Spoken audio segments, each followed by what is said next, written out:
Welcome, everyone, to our Brain Health and Wellness Initiative series. Tonight, our presenter is Dr. Dennis Grossman, and he is presenting on Are There Drugs to Prevent Dementia?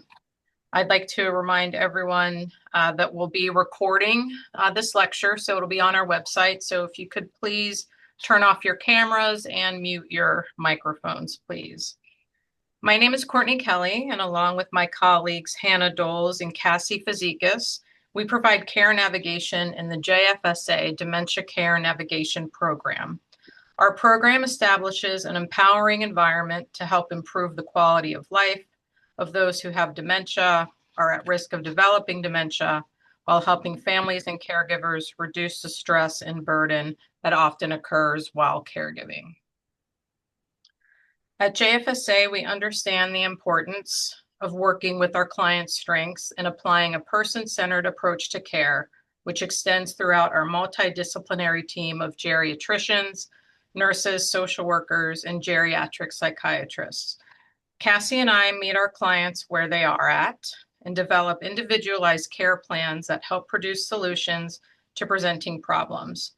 From linking persons with dementia and their families with community resources to following them with their medical management, we are their point of contact for guidance as well as a listening ear. We consider the intersectionality of one's life when creating interventions that adhere to their biopsychosocial needs and experiences. If you'd like to ask a question to Dr. Grossman during the seminar, please click the Q&A button in the Zoom webinar system at the bottom of your screen. Type your question in the box and submit it. Please do not submit a question using the chat button. And then afterwards, you'll be completing a short survey, which will be emailed to you after the completion of our event. JFSA is pleased to offer continuing education credits. It will take 30 days from the date of your application, completion of the survey, to issue your CE credit. Your CE certificate will be emailed to you at the email address you provide during registration. The email address that you use to access this webinar must be the same as the one you are providing. Entering a different or incomplete email address will prevent your CE from being issued. If you are unsure of the email you used to attend, check your original confirmation email. So our presenter tonight is Dr. Grossman. He's a graduate of Case Western University School of Medicine with over 40 years experience in internal medicine, an emeritus physician at Metro Health Medical Center. He's been on the staff of University Hospitals Bedford and Ahuja Medical Centers, Cleveland Clinic, South Point, and Marymount Hospitals, Metro Health Medical Center, former medical director here at JFSA, and a clinical instructor at the CWRU School of Medicine.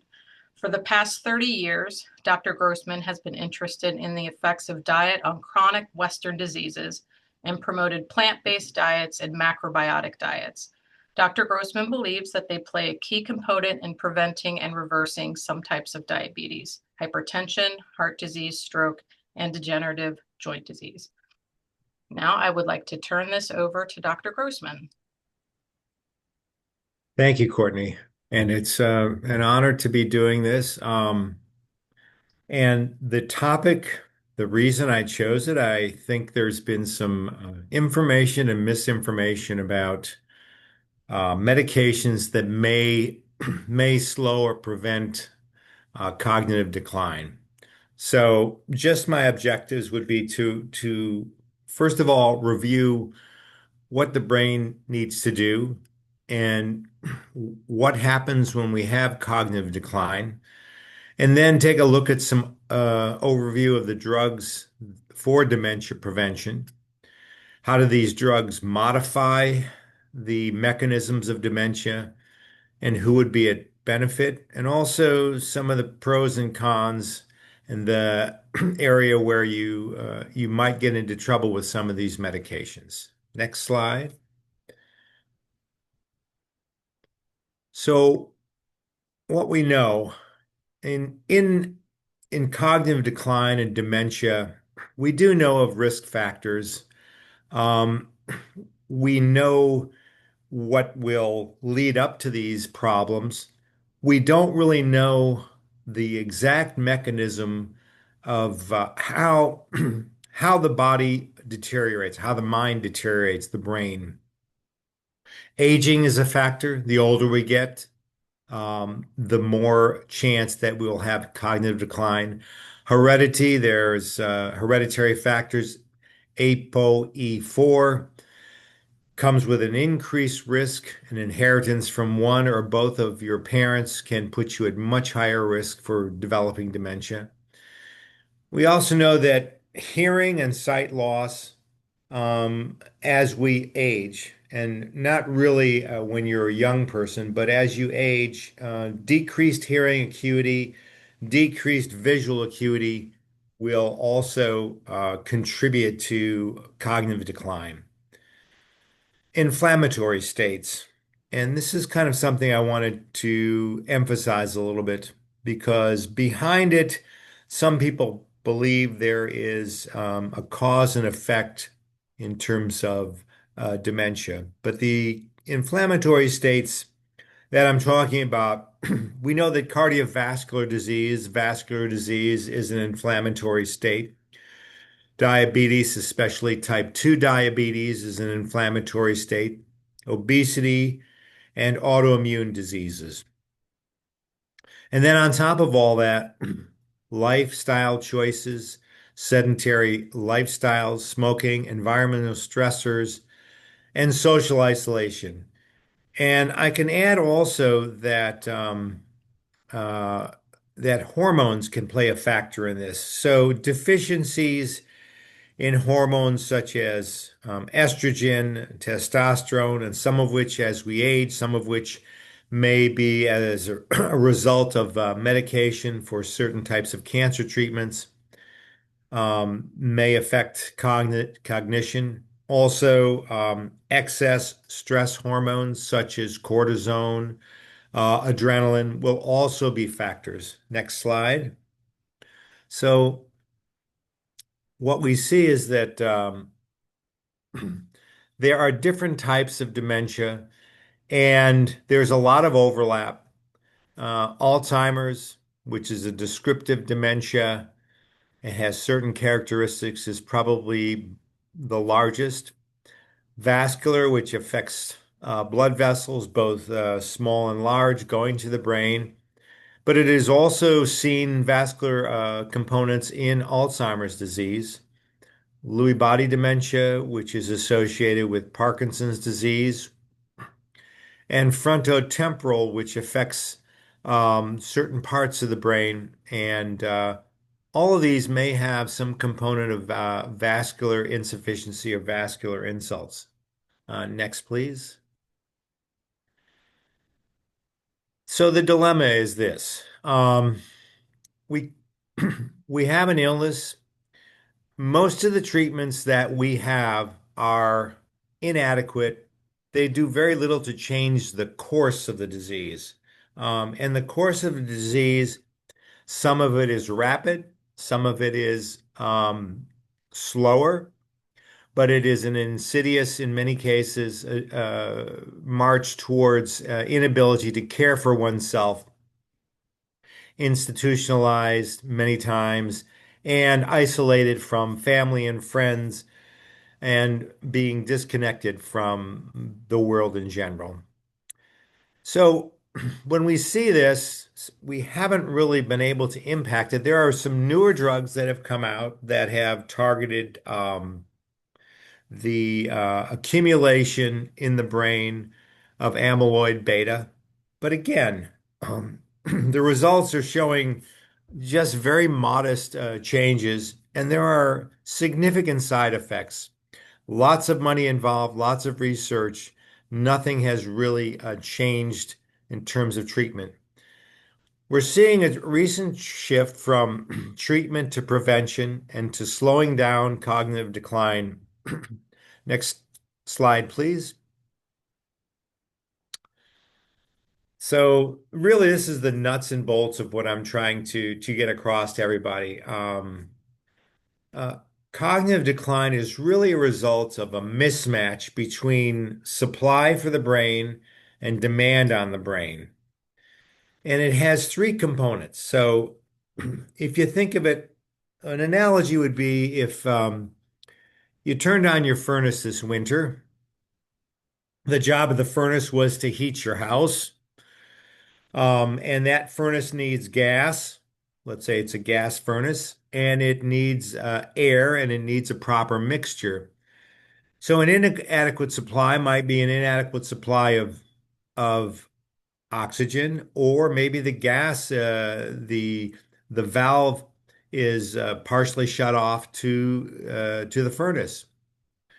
Um, or number two, an excess demand on the brain. So, and I'll go into the specifics of that, but again, with the analogy of the furnace, let's say it's minus 10 or minus 20 degrees and all the windows are open and this furnace is cranking out just way beyond its capacity.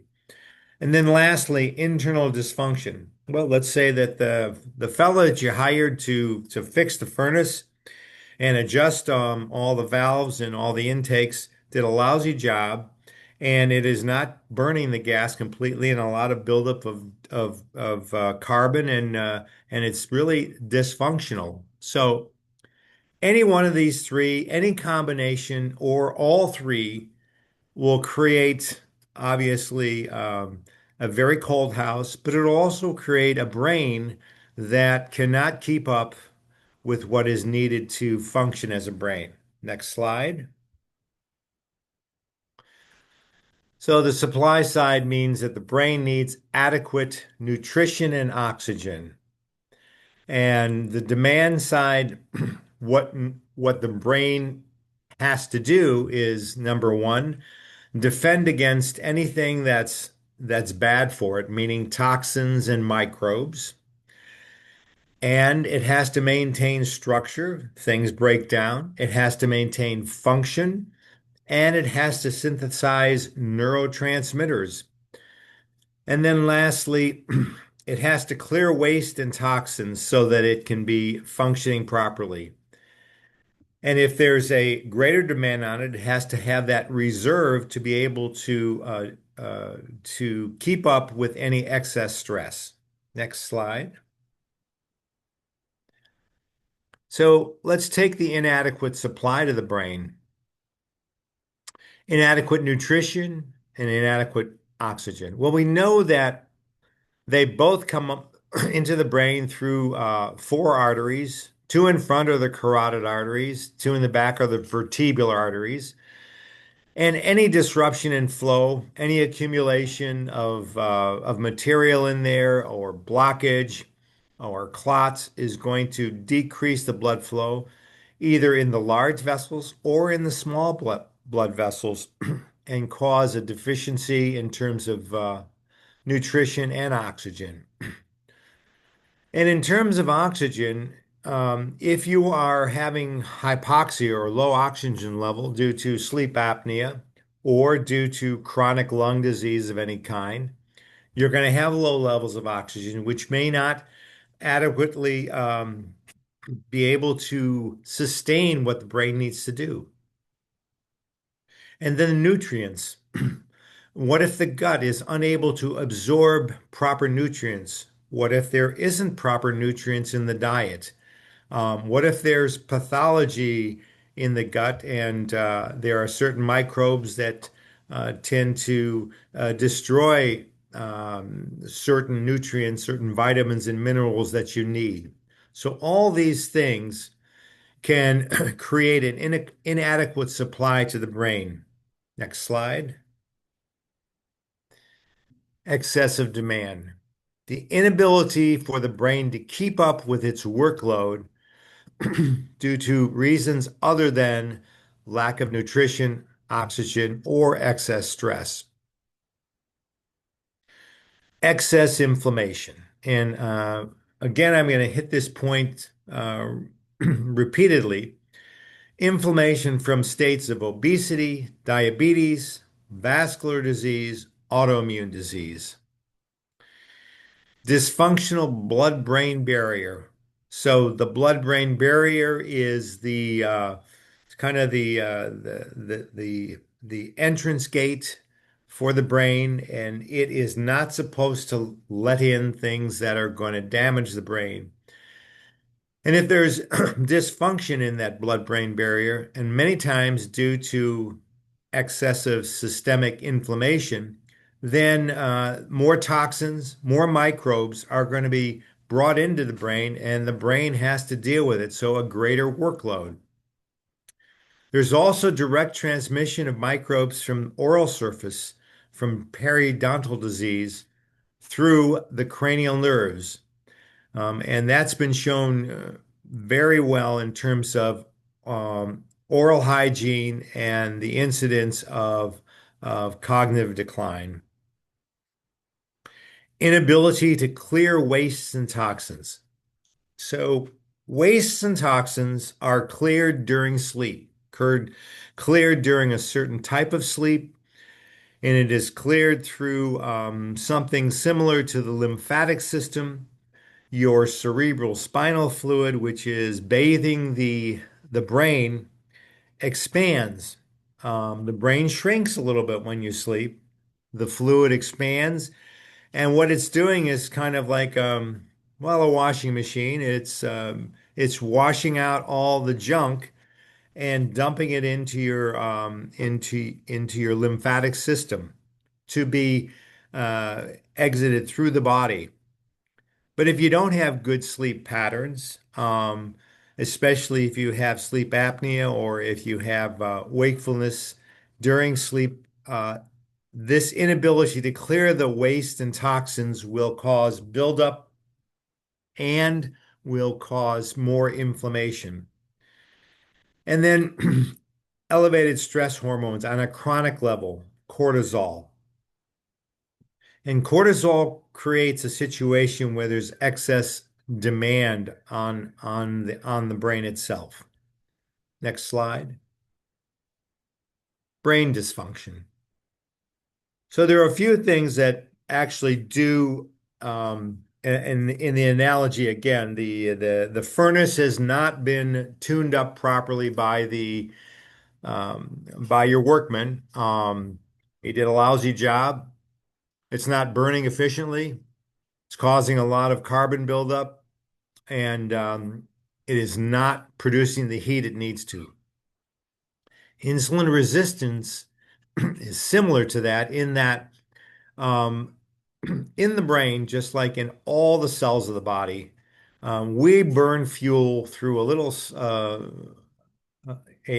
area called the mitochondria. And the mitochondria is our energy producer. And when you have insulin resistance, which is seen in type 2 diabetes and also in obesity, these mitochondria are not able to burn fuel, especially glucose, properly, even though there may be excess glucose since you are a diabetic in these states of insulin resistance.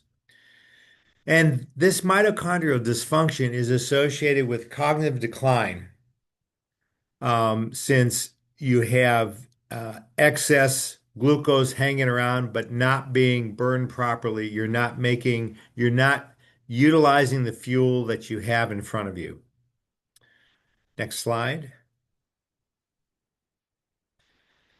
So let's talk about prevention. I've said that there are three factors that can contribute to cognitive decline. Well, and any or all three or any combination is going to create that supply and demand mismatch where the brain is unable to keep up. And over time, again, this is a long period of time, um, there is decline in the way the brain can function properly to do all the things that it needs to do.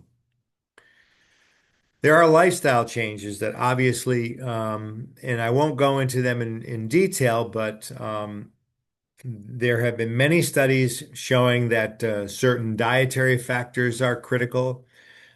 Exercise, stress reduction, stopping smoking, um, controlling high blood pressure, controlling certain things in the vascular tree, also blood sugar elevations if there's a problem with diabetes.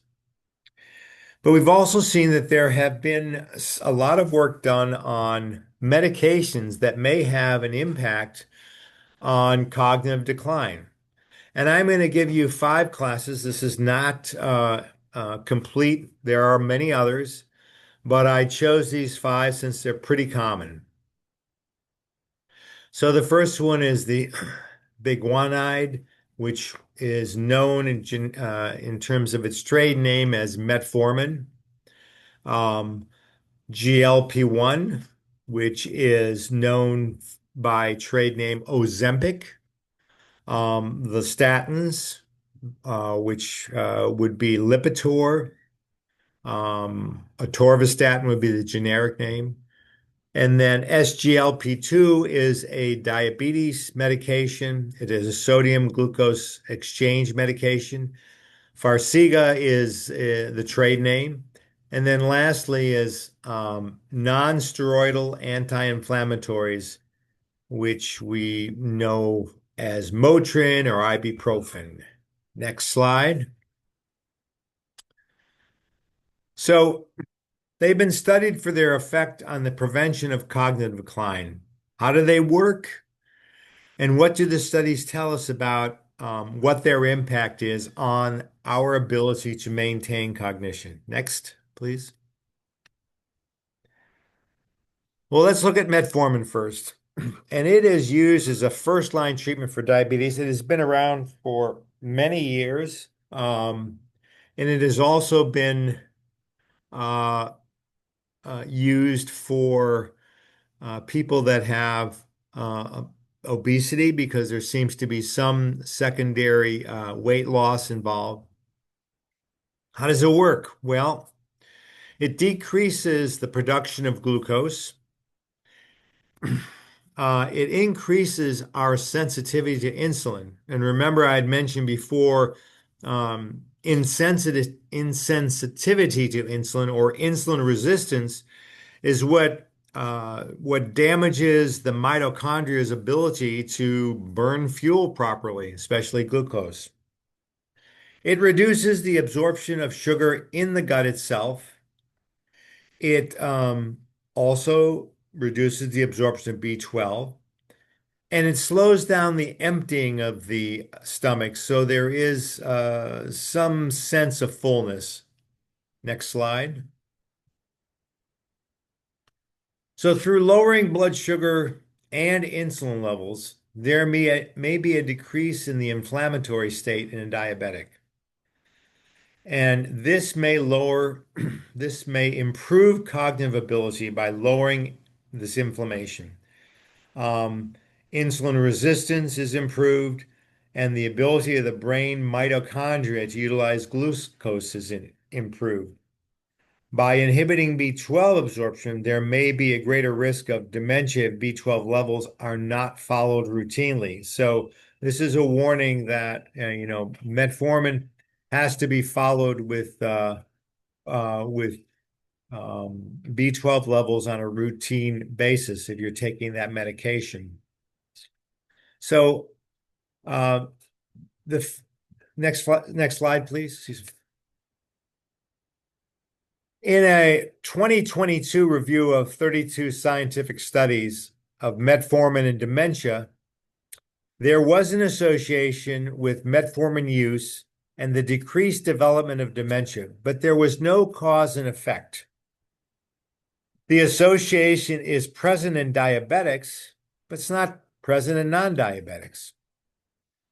So metformin effect may be linked to lowering cardiovascular disease progression and also improved insulin sensitivities. By lowering the cardiovascular disease progression, which is due to the elevated blood sugars and the inflammation, there's better blood flow, there's better delivery of nutrients to the brain. And again, improving insulin sensitivity improves the function of those mitochondria. Next slide. Ozempic, GLP-1, glucagon-like peptide 1 agonists. So this is made in the small intestines. Most of them are injectables. There are some pills now. It works by stimulating the pancreas to secrete insulin. It inhibits gastric emptying and food absorption. It suppresses glucagon secretion, and glucagon is sort of a form of sugar. It also increases satiety through an effect on the brain, a hormone in the brain. So, treatment with GLP-1s in type 2 diabetes and obesity shows some neuroprotective potential. GLP-1 use did not show lessening of amyloid beta or tau in the brain accumulation. But, and again, there could be many factors. Number one, just like metformin, it could be improving the cardiovascular flow of nutrients and oxygen. Number two, because of decreasing insulin resistance, it could also help the mitochondria burn the fuel properly. Next slide. Lowering the weight, controlling diabetes, again, through diminished inflammation, we've seen that that affects the overall health of the brain. Inflammation in the body systemically has an effect on the blood-brain barrier. Remember what I said before that a dysfunctional blood-brain barrier is going to let in toxins, going to let in microbes. So losing weight, controlling your sugar will diminish inflammation and will improve the blood-brain barrier. And as I said, it will also help brain mitochondria metabolize glucose. So the 2 points are, again, just like metformin, vascular integrity is improved, the nutrient and oxygen supply is maintained, and the brain's mitochondria, the little furnaces there, are being run efficiently. Next slide. Semaglutide study, which is a GLP-1, there was over 1,600,000 patients, and they were followed over 3 years. Type 2 diabetes and diabetics had a 46% lower risk of developing dementia if they were on semaglutide. And in a Journal of American Medical Association, July of this year, those on the GLP-1s for diabetes and obesity had a lower risk of dementia, stroke, and overall mortality. Next slide. Statins, Lipitor, atorvastatin, and these are ubiquitous. Many people are on it to prevent strokes, heart attacks, vascular disease. They are used to lower cholesterol and reduce the risk of heart disease. And they lower, especially target LDL, bad cholesterol. Um, so it works by inhibiting an enzyme, HMG coenzyme A reductase, which produces the cholesterol in the liver. So by blocking this enzyme, you're unable to manufacture a lot of cholesterol. It has also been found to have a significant anti-inflammatory effect. Next slide. So 2 parts, lipid lowering and anti-inflammatory. You have the ability to maintain your vascular integrity, improve the blood flow, improve the oxygen delivery. Also, by being anti-inflammatory, you're protecting the blood-brain barrier, which is the defense mechanism against toxins and microbials. So again, just like the other two, there may be some improvement due to the vascular tree and due to protection with the blood-brain barrier. Next. Next slide. Whoops, back. So SGLT2 inhibitors, Farxiga. Sodium glucose co-transporter inhibitors exchange sodium for glucose in the kidney. So when you have high sugar, the kidney will take that sugar and get rid of it in your urine and exchange it for sodium. and it'll lower the blood sugar by excretion in the urine. Next slide. And in diabetics, it has been shown that SGLT2 medications reduce the risk of dementia. This risk of reduction is a combination of improved vascular flow, and also it does have an effect on the inflammatory response by lessening it. Improvement in insulin resistance may help glucose metabolism in the brain also. So you've got, again, just like the others, vascular improvement and anti-inflammatory, and the ability due to improved insulin resistance for the mitochondria to work more efficiently. Next slide. So non-steroidal anti-inflammatory medications. These are your Motrin, your Advil, your Aleve, and they work by diminishing inflammation, which will lessen the demand on the brain, while it will also maintain an effective blood-brain barrier. Now, there isn't a lot of information on its effect on vascular system, but there is an effect on cognitive ability over time. Next slide. Long-term use of non-steroidals has been linked to a lower incidence of dementia. And again, this is, excuse me, the longer you take it, and again, it's not dose related, so you don't need to take a lot, but a little bit over a long period of time seems to be protective against dementia. The studies have been shown that in rheumatoid arthritis patients who have been put on long-term non-steroidals, there was a significant reduction in the rate of developing dementia. Also, these rheumatoid arthritis patients who were put on disease-modifying medication, so those would be the immunosuppressive medicines, and a lot of those are intravenous once a month. They also had a reduction in the incidence of dementia. So we're not sure why that is. We think it's basically an anti-inflammatory side effect, protecting the brain, maybe protecting the arteries. Next slide. So what works? Well, diabetics have a lower incidence of dementia when the blood sugar is well controlled and insulin resistance is improved.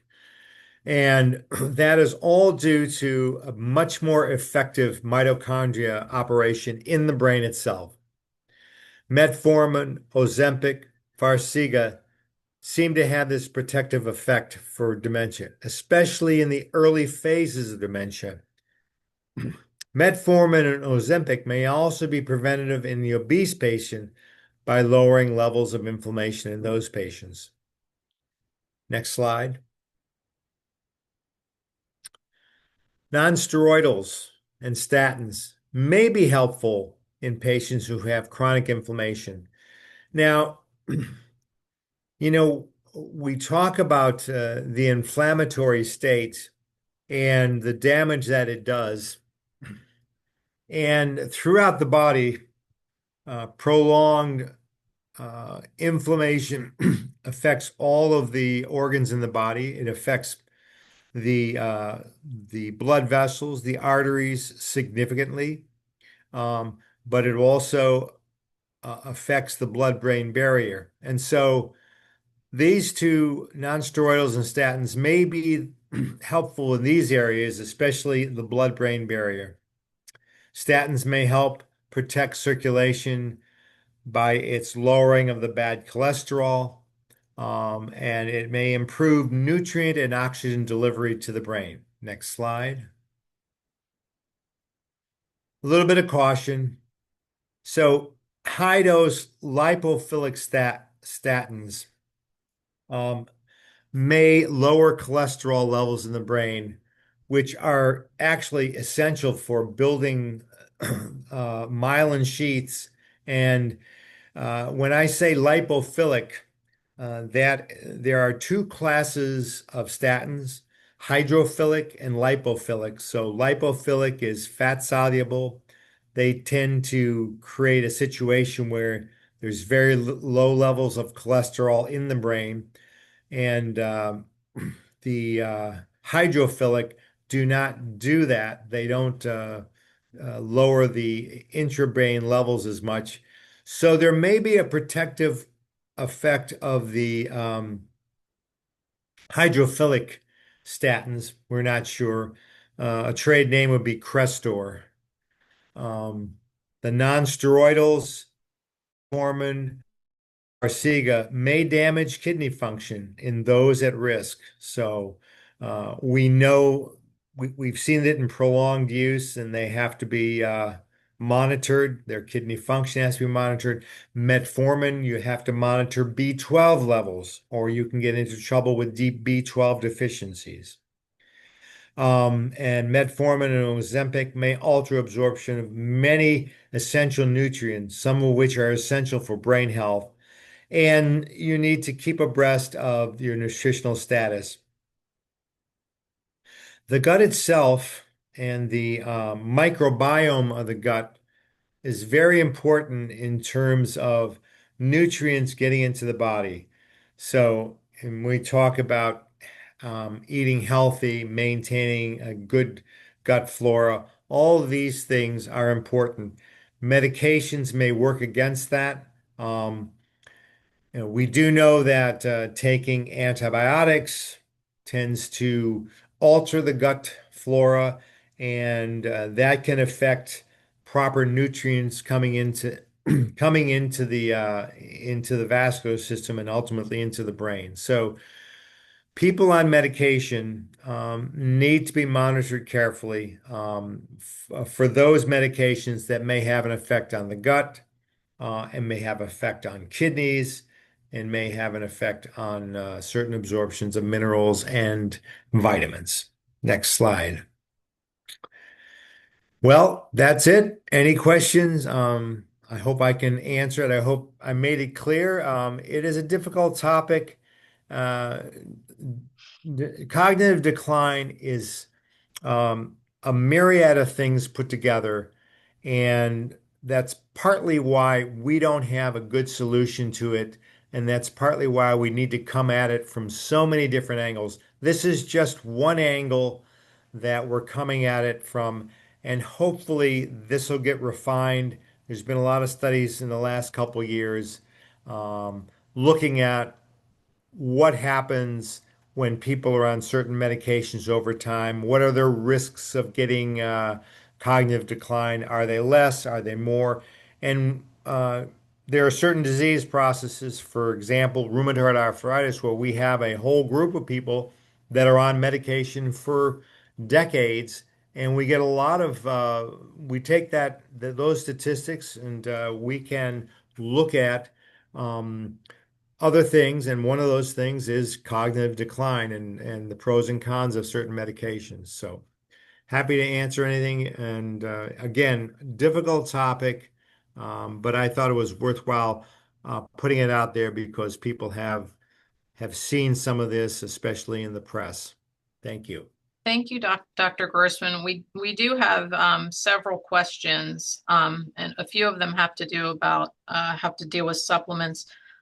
Someone asked, "What about ginkgo biloba? I remember a few decades ago that was all the rage. Is that still recommended?" There aren't any recommendations for nutrients except those people that have deficiency. And I would say it's not going to hurt you. I don't know that there's been a definitive trial that's shown that that improves your chances of avoiding cognitive decline. It may early on help somewhat, but I don't know that ultimately it makes a difference in terms of the long-term course. Okay. Our next question is B12 supplementation always advised for elderly patients? Well, so quite a large number of patients have B12, elderly patients have B12 deficiency. And the reason for that is as we age, our stomach acid diminishes, the levels of stomach acid. And in order for you to absorb B12, you have to have you have to have several things. One of which is stomach acid that's sufficient. Number two, you need something that the stomach secretes called intrinsic factor. And as we age, we secrete less and less intrinsic factor. And then number three, in the small bowel, the end of the small bowel, an area called the ileum, you need to have good mucosa there so you can absorb that intrinsic factor B12 complex. So, is it bad to supplement? No, I mean, certainly I would have my level checked. And if you're not deficient, you probably don't need it. But there may be a good chance that you might have some deficiency if you're on acid blockers, if you're on stuff for gastritis, if you're on stuff for reflux, chances are your B12 levels are deficient. Okay. Our next question has to do with the GLP-1. Do the GLP-1 medications work for people who are not diabetic or obese in preventing or lessening chances of dementia? Um, hmm. I don't know that I can answer. I don't think so, but I don't think I've seen anything that has shown that they are beneficial.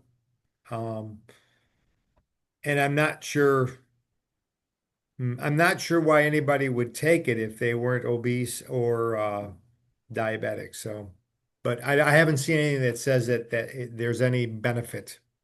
Okay.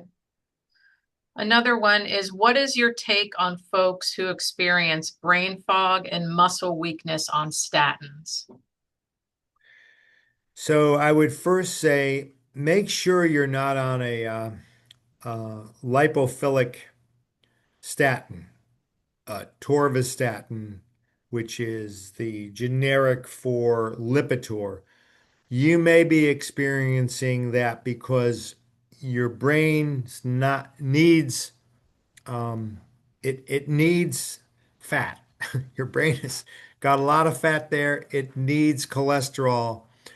And so I would switch if you can, if that's the case, switch to Crestor to a water soluble um, generic and then see if that helps. I don't know. I've heard of it.